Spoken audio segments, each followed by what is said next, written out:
Sa isang liblib na baryo, may nakatirang dalagita na napakaganda na ang pangalan ay Isabel.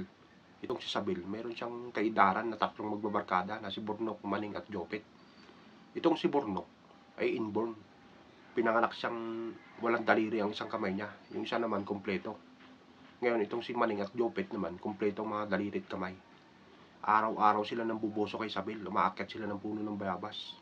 Isang araw, nakita nila pumasok si Isabel ang banyo. Mabilis silang umakyat sa puno ng bayabas ngayon. Ngayon, habang nambubuso sila, nagmamaryang palad yung dalawa, si Jopet at Maning. Inggit na inggit naman tong si Burnok ngayon. Kasi hindi niya magawang makapagmaryang palad kasi nga wala siyang daliri. Yung isang kamay niyang kompleto ng daliri ay nakakapit sa puno ng bayabas. Mga brad, pakikamay nga rin tong sa akin, oh. Nakakaingit naman kayo. Bahala ka dyan, sabi ng dalawang ngayon. Nabubuisit nitong si Burnok kasi inggit na inggit siya. Hindi niya magawang magmaryang palad. Ngayon, ang ginawa niya, bumaba siya. Nagsumbong siya kay Isabel. Isabel, tignan mo yung dalawa, si Maning at Jopet. Binubusuhan ka.